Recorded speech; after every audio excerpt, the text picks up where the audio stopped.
Alright guys, it looks like we're doing another episode of Coffee Talk, but it almost turned into tea time. Because our coffee pot kept destroying our coffee. We almost didn't have Coffee Talk for our Coffee Talk, so I was going to call it tea time. Anyway, the one conversation I've been wanting to talk about for a little while now is cartoons today versus cartoons when us 90s kids were younger. Now, when we were younger, we thought, like, this is me thinking it now, and I'm not the only person I know of that actually thinks this. The cartoons that we had when we were little, yes, were slightly majoritarily violent, whereas cartoons today seem to be a little bit more idiotic. They don't teach crap. Even Scooby-Doo had a lesson. I mean, come on. Tom and Jerry even had a lesson. The Smurfs had a lesson.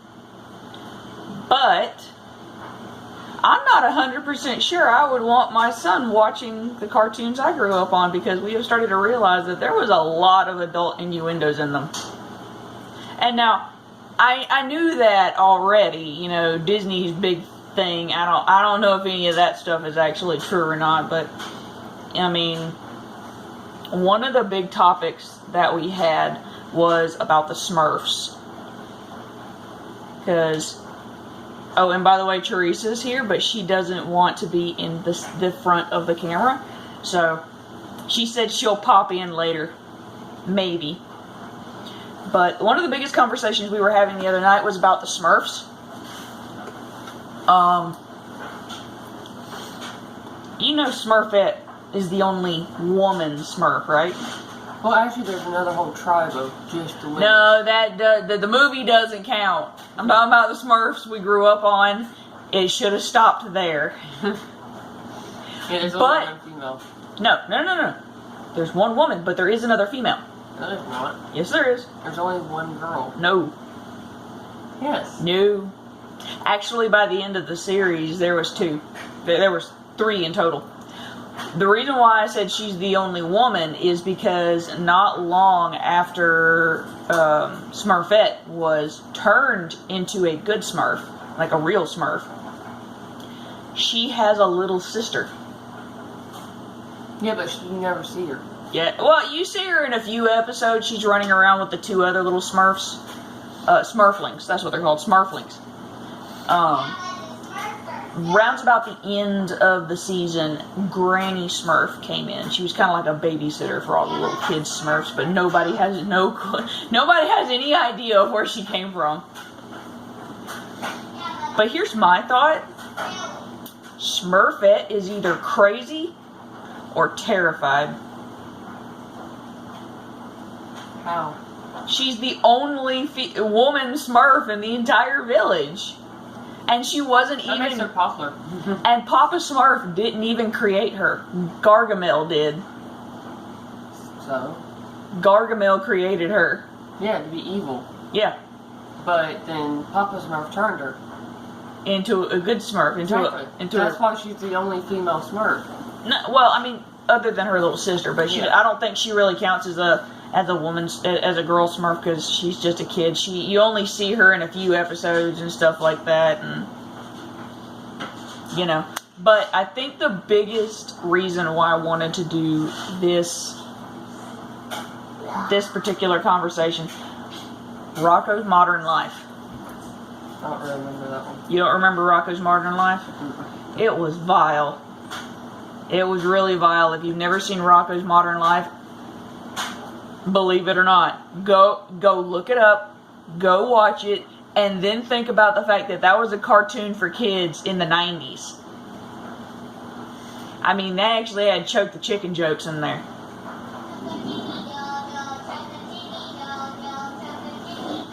You did it. Yep. I mean, another example is Scooby-Doo. Willy Wonka and the Chocolate Factory. Oh yeah, we were watching Willy Wonka and the Chocolate Factory last night, and Teresa pointed out that movie, they're not vile like adult innuendos, but they're bad enough that as an adult you sit there and think, what was it?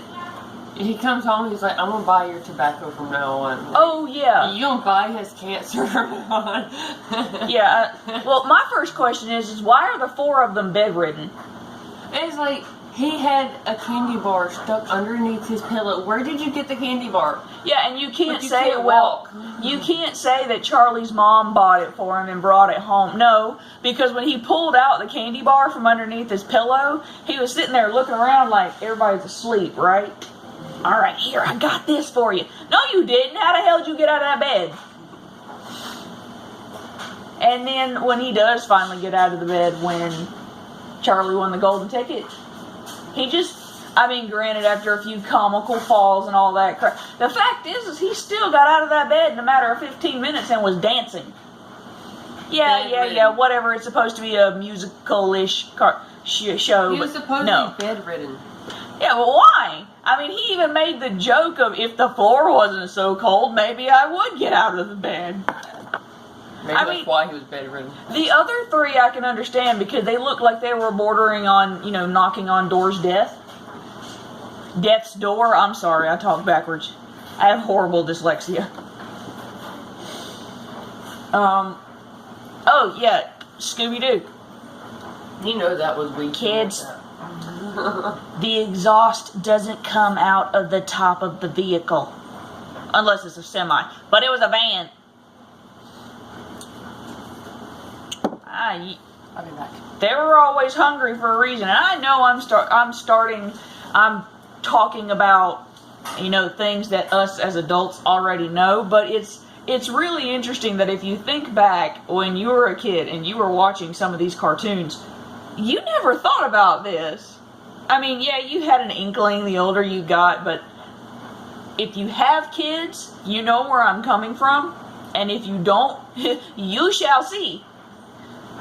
When your kids are watching cartoons and you're watching Tom and Jerry run around and bash each other into dresser drawers and ironing boards and frying pans and stuff like that, you really sit there and think, me and my sister and my brother, or, cousins, or what, we got into it when we were kids.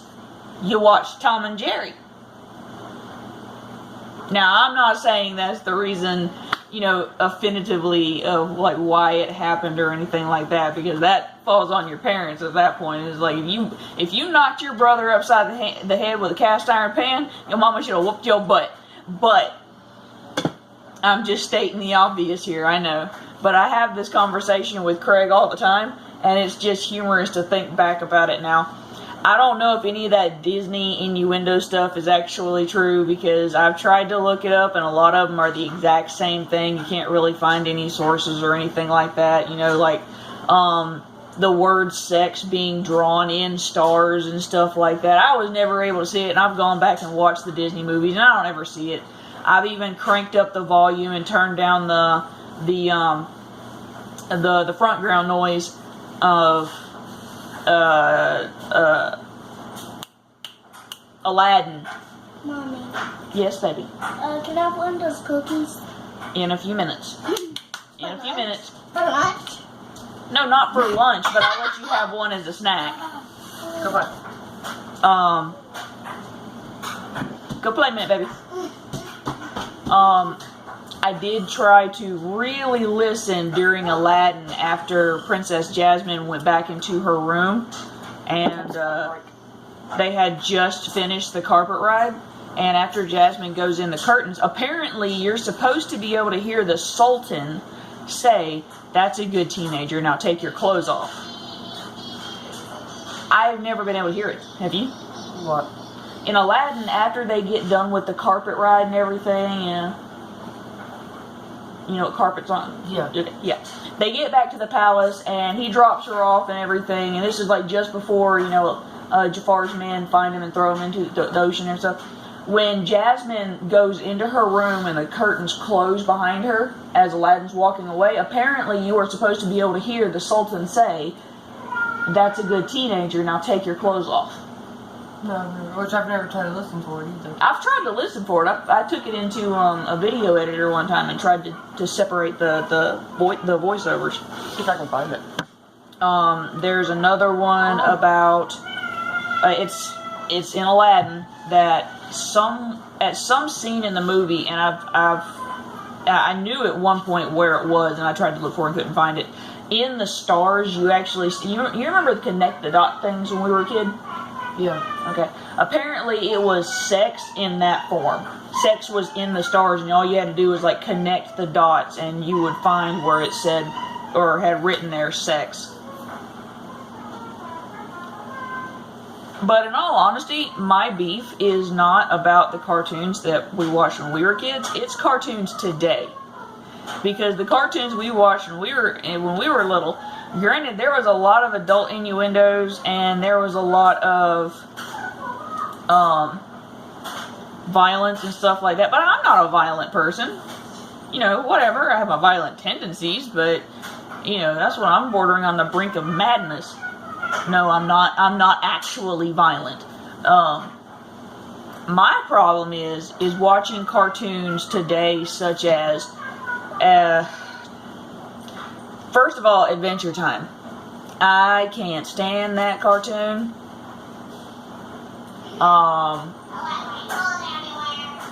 What's the other one called?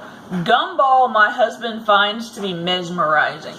Like, it is just that stupid, he can't stop watching. It's like watching Mr. Pickles. It's just, by the time you're done, you don't even know what you watched. You don't know what the episode was about. You were just staring. It was like something put you in a trance to keep your eyes open and glued to the screen. Knocking out those cookies. Matthew, give me about 5 minutes. Go. 1, 2, 3, 4, 5. That is not a minute.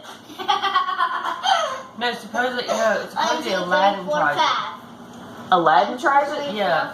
After he shoos off her tiger, 1, 2, 3, 4, 5. it says Aladdin tries to shoo him away with 1, 2, his 3, 4, 5. turpin, and then supposedly was for a good teenager, take off your 1, clothes. 2, 3, 4, 5, 1, 2, 3. Even then, I don't know.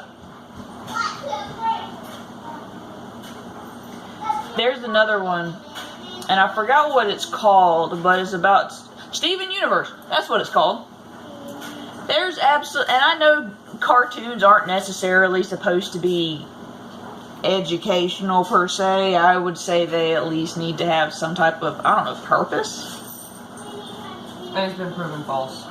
What purpose? It has been proven false? Yeah, it's been proven Okay, because I damn sure tried to find that one. It's been proven false. Okay. My bad. I was still looking for that one. I mean, but you think about it. Toy Story. Look at Toy Story. No, damn toys came alive. What do you think the main purpose of the Toy Story was? From an outside perspective, what do you think the Toy Story was really about? Treat your toys right, they'll run the fuck away from you. No, or they'll apparently threaten you. No, I'm talking about, you know, making friends and working together and that kind of thing. Yeah. His toys never threatened them. They all ran away. Explain the Amazing World of Gumball to me. I don't like that show anyways. Adventure Time? It's rotten kids' brains. It is. It's rotting. Like when Noah comes over and he watches that cartoon, I can smell rotting flesh. I swear to you. Tom and Jerry even had a point. Don't pick on the little guy. We'll sing the Nightmare Before Christmas song in a minute. Normally we plan to do the coffee talk during the week. Because Matthew doesn't like it when I start recording. Let's see, what's another cartoon? I know we've covered The Disney movies. For the example, Disney movies. Cinderella. That shoe supposedly fit perfectly. Yet it fell off while she was running down the staircase. No, my And thing it is How in God's name does she have the one size of foot That nobody that else had. nobody else in that kingdom had? I guarantee you. Now, That was me, probably the second house he went to. I wear a size 10. Yes, I know. That's large for most girls. Most, I said. I have met some girls who wear larger or some that can only wear men's shoes. But I actually have relatively big feet for a girl, okay? She had dainty feet inside of a large kingdom. You can't tell me that she was the only person. That was probably the first house he went to. He went to that house first. And it didn't fit her sister's foot because their foot was too long. Well, one was too. And- One of them's foot was too big, and the other one was just too long. Yeah. So that's probably the first You house have went to. There's He like that had house to was have close found a couple of other princesses that are women that the shoe actually fit, but he had it in the back of his mind, like, oh no, you're a redhead, and my princess had blonde hair. That's another thing.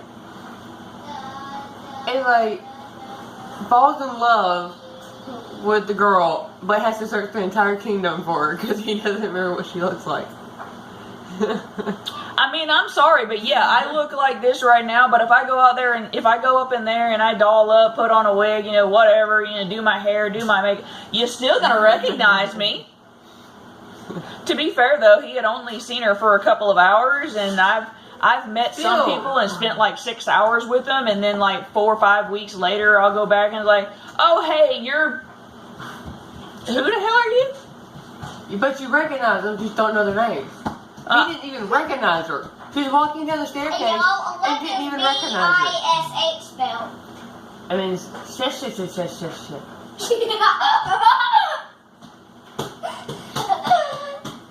What does B-I-S-H spell?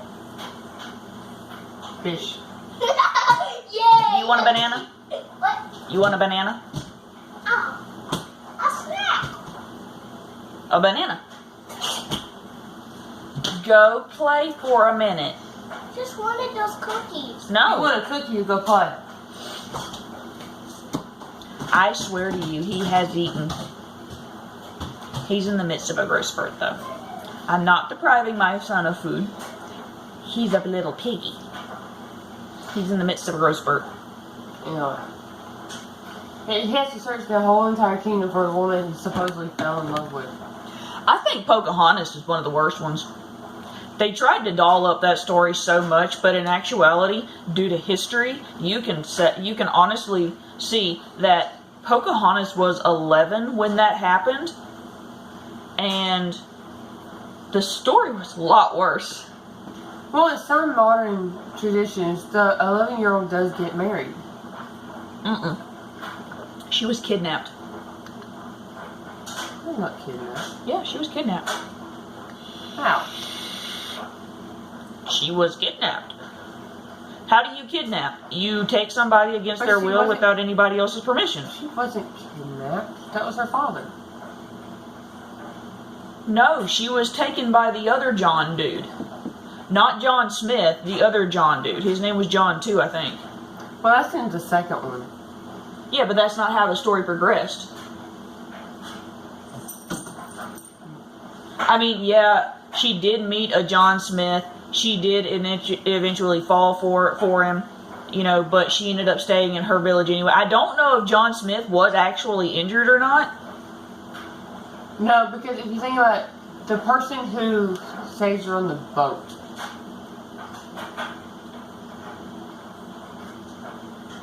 When she's going through the tunnel. There's actually two. John Smith saved her. But I believe the Smith that she originally fell in love with saved her too. Like, You're it was about part to of have the a plan. tail in your face.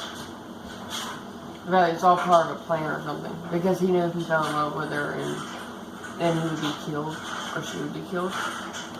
That's what I got from it. I don't know. But, hello, Kitty Tail. She wants love. But anyway, our time is just about up. And I wanted to thank you for watching. I've actually had a couple of people from Instagram and Facebook want me to do another coffee talk, even though I didn't get that many views on it. The people who did watch it really liked it. Another piece of news is that I finally have a Facebook page up for Bellatoria Tricks. That's exactly how you can find it. And if all you gotta look for is the Day of the Dead mask that or makeup mask that I'm wearing, and you found the right place, because it's Bellatoria Tricks. I'll see you later, and I love you all.